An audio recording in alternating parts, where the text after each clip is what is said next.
kesalehan itu menjadi alat ukur untuk semua yang kami rindukan, yang kami harapkan di bumi ini, rasanya sulit untuk dapat kami pahami. Karena ada begitu banyak orang saleh yang kehidupannya hancur, binasa dalam kacamata dunia. Bagaimana para martir tersiksa, teraniaya dalam segala penderitaan yang mereka alami, namun mereka menjalani kehidupan yang sukses di mata-Mu Tuhan, sebab mereka setia. Ajar kami memahami hal-hal yang demikian itu, sehingga di dalam segala dinamika kehidupan yang harus kami jalani, kami dapat memahami bahwa rencana-Mu selalu indah dalam hidup kami, Tuhan. Menjadi ruang dan waktu untuk kami membentuk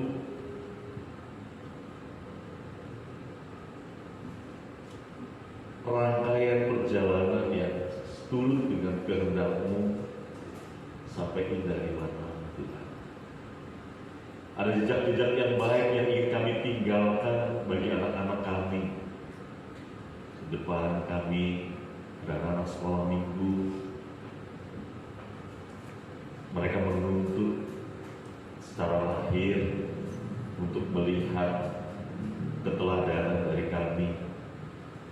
Tidak hanya bahasa verbal yang ingin mereka dengar, tetapi juga ingin mereka lihat dari gestur tubuh kami yang mengasihi Tuhan seperti pada pagi hari ini.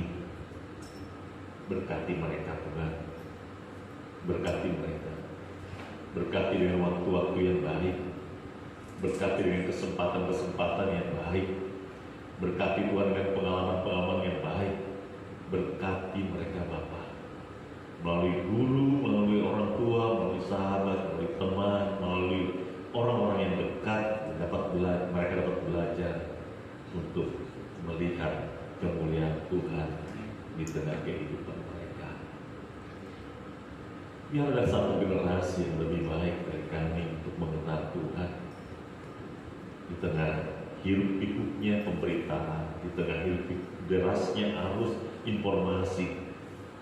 Biarlah mereka tidak hanyut dan larut, tetapi mereka terpaut kepada-Mu, Tuhan. Terima kasih, Tuhan.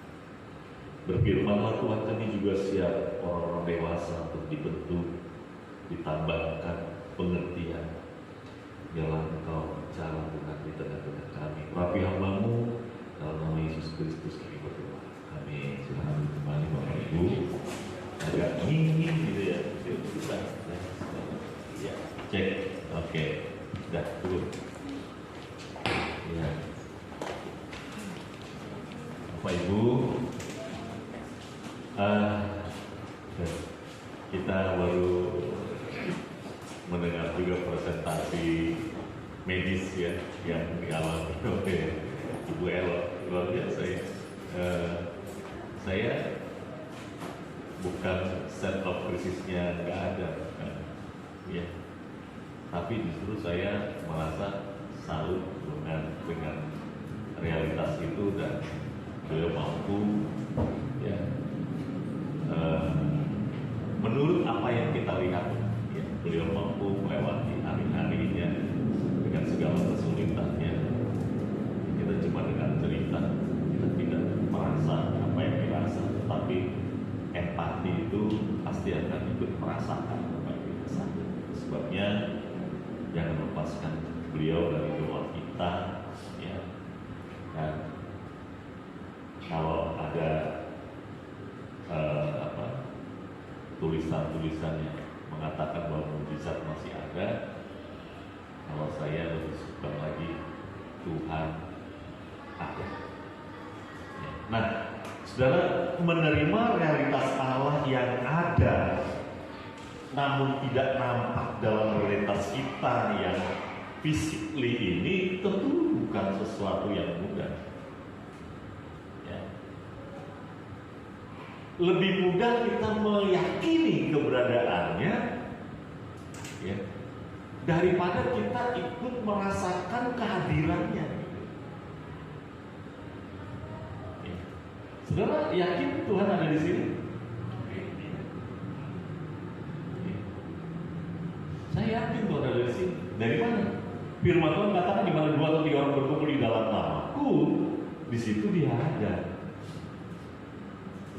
Tetapi saudara yang kasih Tuhan, ketika semua berjalan baik, maka keberadaan Allah yang kita yakini, yang kita percayai, ya, itu akan terasa. Tetapi ketika ada sesuatu yang sulit, ya, apa sih ini? Kok nggak konsisten sama waktu? Mulai terganggu, ya, nggak lihat lagi, mulai tanya, siapa ya foto besar? Tunjuklah orang lain. Lalu kemudian saya juga ikut tidak membuktikan lagi gitu, karena handphonenya sudah dipakai ya untuk media sosial. Lalu kemudian terjadi dialog mata, nggak jelas ya, nggak ngerti maksudnya, ya. Yang satu bicara apa, nggak tahu juga gitu kan. Di tengah durasi waktu yang singkat gitu. Inilah yang kita nyanyikan tadi. Seringkali kita nggak mengerti, ya.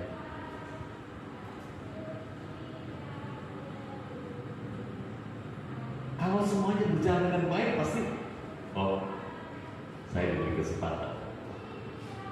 Sebenarnya baik ya, langsung respon. Oh, saya diberi kesempatan. Padahal yang memberi kesempatan karena nggak tahu. Ngerti maksudnya? Kalau match gitu enak banget gitu. Tapi ketika enggak, ya, bisa troublemaker tuh, bisa pikirannya ngaco nih, gitu. Oh, gimana sih? Yang satu lagi, saya gimana sih kok malah jurus saya gitu? Ini gimana nih? Ya. Belok gimana? Jadi salahnya ke belok, padahal belok lihat rosternya gitu ya. Sudah lihat. Nah, dinamika ini kita yakini di mana Allah hadir. Saya jadikan ilustrasi ini jadinya bagus ya. Nah, kalau kesalehan kita menjadi prasyarat untuk kita mendapatkan apa yang kita ingini di bumi, keliru. Kita sudah keliru memahami itu. Ya. Kekurangan kita, kemiskinan kita, kesakitan kita, penderitaan kita, dan banyak lagi kesulitan yang kita alami. Lalu kita bandingkan dengan kesalehan kita supaya kita diselesaikan semua masalah-masalah itu, keliru. Ya. Kesalehan kita di hadapan Allah itu mutlak. Karena Allah punya rencana yang hebat dalam kehidupan kita sejak semula. Ketika Tuhan menjadikan Adam, Dia kerja dan Tuhan bilang, nggak baik nih kalau sendiri, kasihlah di Hawa, ya, untuk menyertai dia. Tujuannya apa? Untuk segambar dan serupa dengan dia, melakukan apa yang dikehendakinya dalam ketaatan, sampai kemudian bisa menjadi alasan menghukum si iblis yang salah. Ini dalam konteks corpus delicti, jauh banget ya. Rencana Allah sudah sejak manusia dijadikan. Adam yang pertama gagal. Ya, 1 Korintus 15 ya. Allah hadirkan Yesus Kristus sebagai patron. Janjinya dia di Kejadian pasal 3 ayat 15 memberitahukan kepada kita bahwa dari keturunan perempuan ini, tidak dibicarakan dari keturunan laki-laki, tapi dari perempuan. Pada mulanya adalah firman itu bersama-sama dengan Allah, dan firman itu Allah. Allah menghadirkan Yesus. Kemudian di Efesus pasal 2 ayat yang ke-10, kita ini buatan Allah, diciptakan dalam Kristus Yesus untuk melakukan perkara. Artinya begini saudara, Allah punya rancangan yang hebat dalam kehidupan setiap kita orang percaya, yaitu menjadi serupa dengan gambarnya. Gambar anaknya yang sulung itu, yaitu Yesus Kristus. Dari mana itu Pak? Roma 8 ayat 29. Coba tolong pilih Roma 8 ayat 29 supaya kita fokus dulu di situ. Ya. Supaya tahu dulu rancangan Tuhan dalam kehidupan kita. Ya. Roma 8 ayat 29. Yuk, cepat yuk. Ya, Oke. Kita bersama-sama. 1, 2, 3. Sebab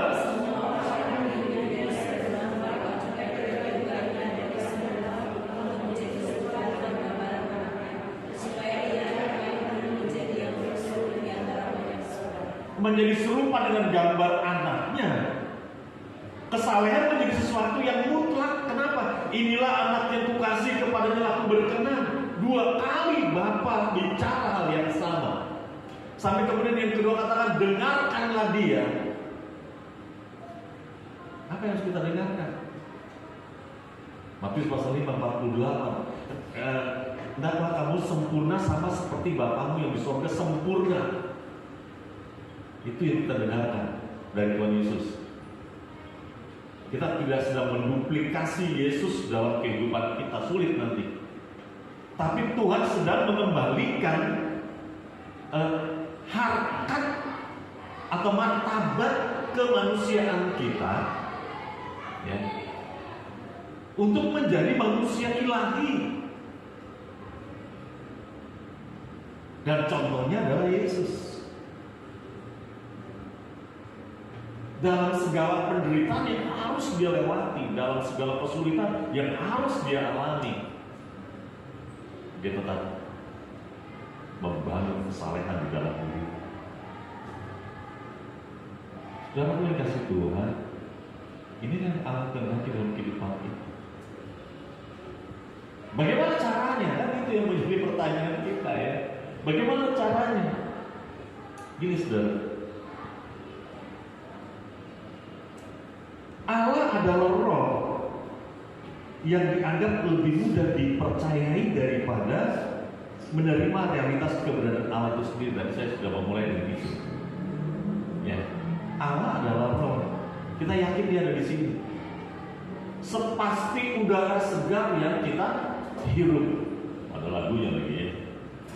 Allah di sini, sepasti udara segar yang ku hirup.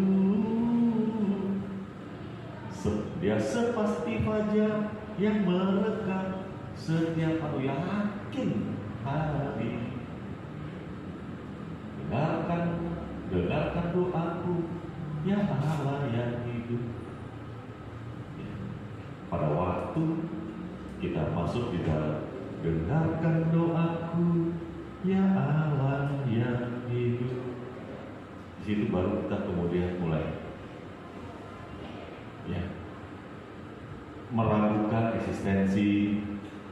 Dia dengar enggak sih? Apa yang membuat dia berlambat-lambat? Jangan-jangan ada dosa. Oh, ada referensi ayatnya. Bukan terlalu pendek tangan Tuhan, ya,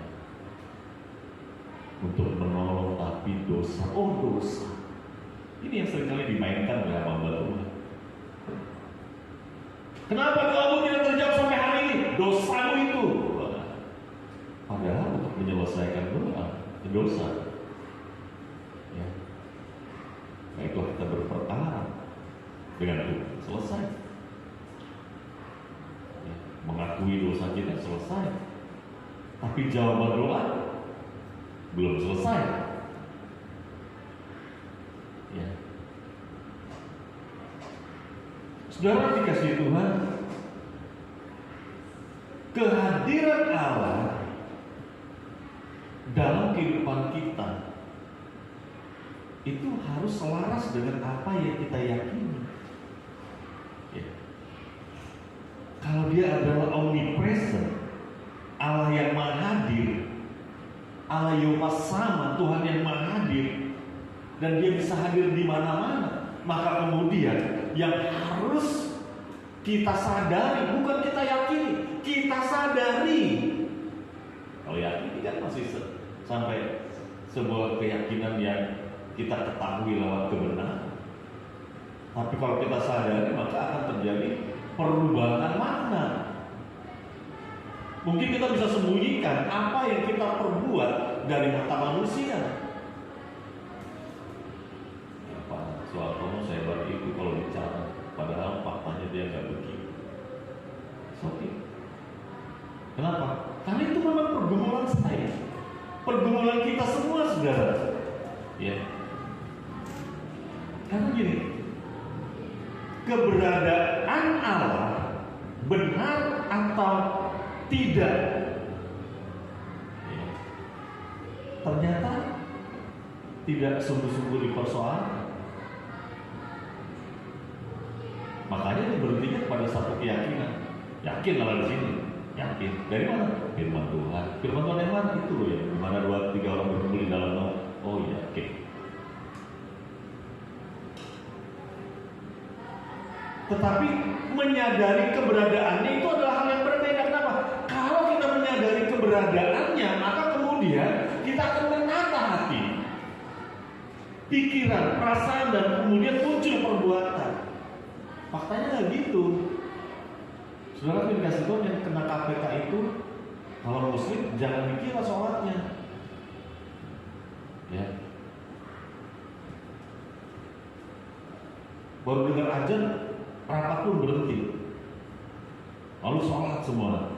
Yang Kristen sama, yang Hindu bagaimana? Buddha sama semua. Kenapa? Mereka ada di bawah sumpah jabatan, dan mereka harus ekspresikan bahwa mereka adalah orang yang ada di bawah satu falsafah bangsa, yaitu salah satunya adalah Pancasila, ketuhanan yang Maha Esa. Sumpah jabatan apa? Tapi mereka nggak sungguh-sungguh menyadari kehadiran Allah dalam kehidupan mereka. Kalau ada, ya pasti mereka tidak korupsi, kurang lebih begitu. Ya.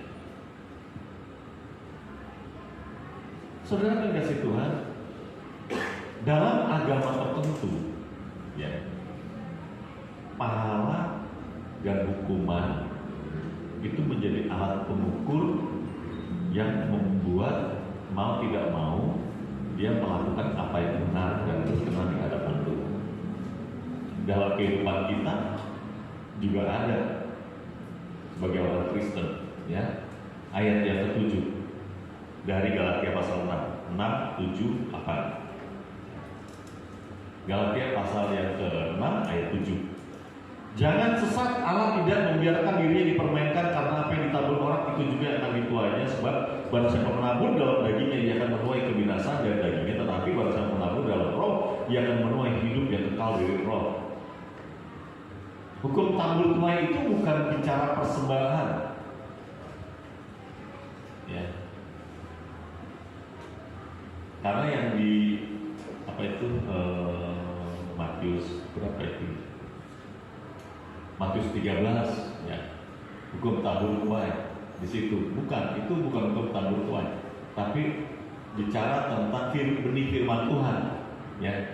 Benih firman Tuhan yang ditaburkan itu bisa bertambah berlipat kali ganda dari 160 atau mungkin 30 kali lipat. Itu bukan persembahan, ya. Tapi seringkali ayat ini dijadikan sebagai ayat persembahan untuk memancing persembahan kita lebih banyak, ya. Galah kita nggak jahat kayak gitulah, ya. Jangan, berikan yang terbaik buat kita. Kalau persembahan cukup, ya. Nah, ayat yang baru kita baca, jangan sesat tadi, Allah tidak membiarkan diri dipermainkan karena yang ditabur orang. Nah, harusnya perpindahan dari mempercayai keberadaan Allah, ya, dilanjutkan dengan menyadari kehadirannya atau keberadaannya, sehingga tidak bicara tentang ketakutan oleh hukuman nanti dengan neraka yang kekal dan sebagainya. Karena kalau itu yang menjadi alat ukurnya gitu ya. Kengerian itu ketaatan kita bukan ketaatan yang lahir dari sebuah ketulusan. Itu yang Bapak Ibu ya. Yang Allah kehendaki ketaatan kita lahir dari ketulusan. Konsekuensi logis dari ketidaktaatan adalah neraka kekal. Dan ketaatan kita oleh karena kerinduan Tuhan dan kerinduan kita terpaut. Ya. Seperti Yesus Kristus dengan Bapa di sorga terpaut tuh. Ya, apa kalau boleh nih ya cawan ini berlalu. Tapi oke lah, bukan kehendakku, kehendakmu ya. Itu karena lahir dari ketulusan. Kalau enggak dia akan merengek terus. Ya, enggak usah ya.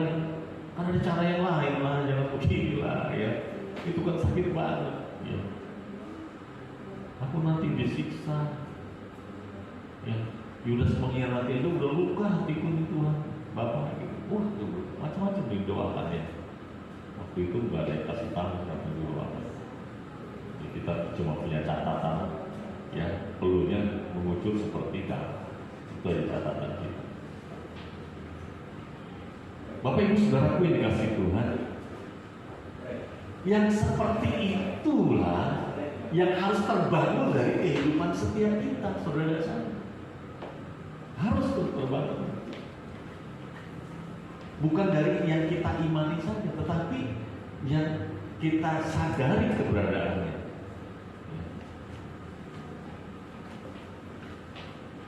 Jangan kita tidak peduli dengan hukum ini.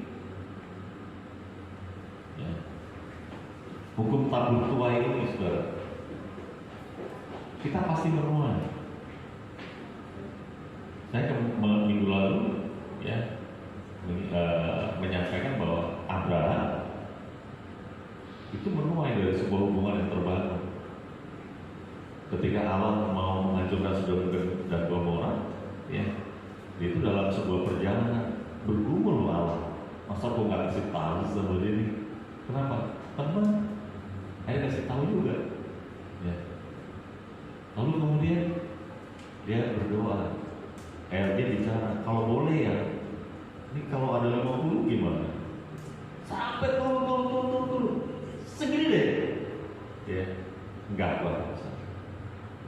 Tapi Tuhan tahu. Ya. Diselamatkan siapa? Lot dan keluarga diselamatkan. Kenapa? Karena keintiman Abraham dengan Allah, keintiman Allah dengan Abraham. Allah tidak hanya memikirkan Abraham saja, tapi Abraham dan keluarganya dia pikirkan.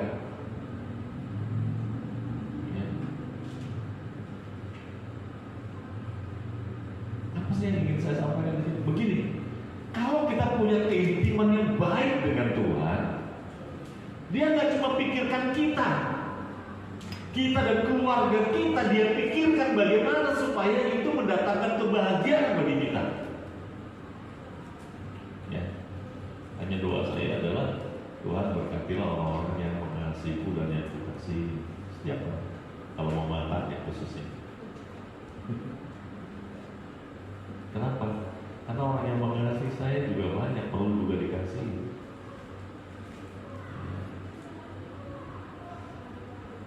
Dan yang membenci saya juga nggak sedikit. Ya. Dan saya mengasihi mereka juga, walaupun sulit. Ya.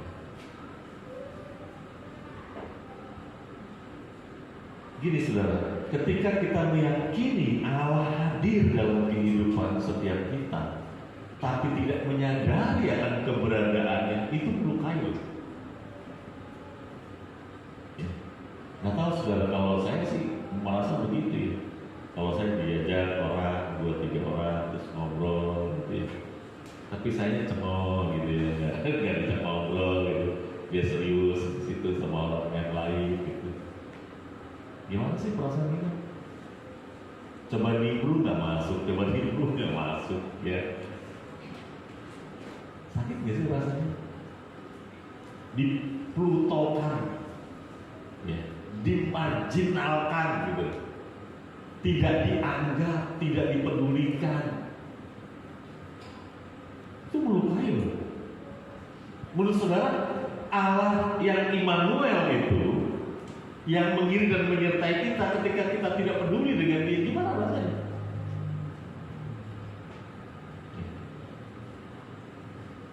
Kalau Allah itu hidup, Dia menyertai kita, maka sudah sepatutnya kita menata hidup kita.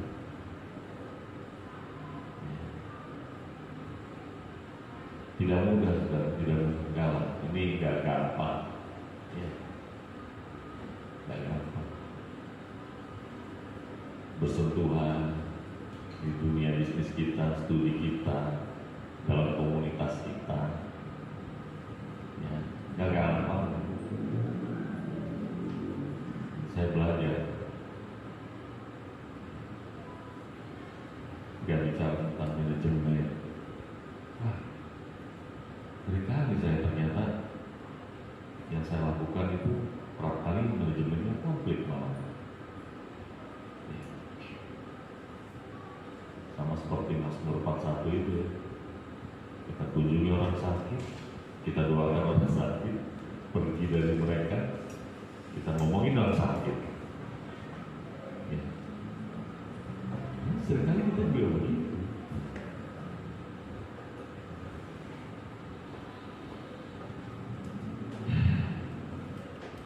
Jadi gini aja, kalau kita mempercayai kehadiran Allah, maka kita harus menyadari akan keberadaannya. Dan kalau sudah menyadari keberadaannya, maka mulai perintahkan seluruh potensi manusia berdosa kita agar dia taat, gitu loh. Ya. Saya sudah memutuskan untuk tidak membicarakan tentang orang itu. Udahlah, cukuplah. Ya, semakin dibicarakan, saya sedang membenarkan diri. Semakin saya membenarkan diri, maka orang akan melihat justru saya salah, gitu loh. Ya, kenapa sih lu sibuk membenarkan diri? Berarti lu salah. Ya. Ketika saya membuat sebuah status, ya, bahwa bebek tidak hanya pandai berenang, tapi dia juga bisa terbang pada waktu meninggalkan kita. Ada salah satu yang komentar bagus sekali, menyadarkan saya juga. Nah, pertanyaannya, kenapa bebek itu terbang dari kita? Jangan-jangan dia juga udah gak nyaman sama kita. Benar juga ya. Nah, ya. Kalau gitu, saya harus lebih bijaksana, ya, untuk tetap tinggal bersama bebek. Bukan itu maksudnya. Ya. Kita harus mulai memerintahkan tubuh kita, jiwa kita, pikiran kita, hati kita, sampai kita bisa menghayati sungguh-sungguh bahwa Allah itu adalah ada, gitu. Realitas Allah itu bukan cuma sekedar kita imani, tapi betul-betul keberadaannya itu kita rasakan. Nah, ini masuk dalam satu kalimat yang populer, mengalami Tuhan, ya, kalimat populer.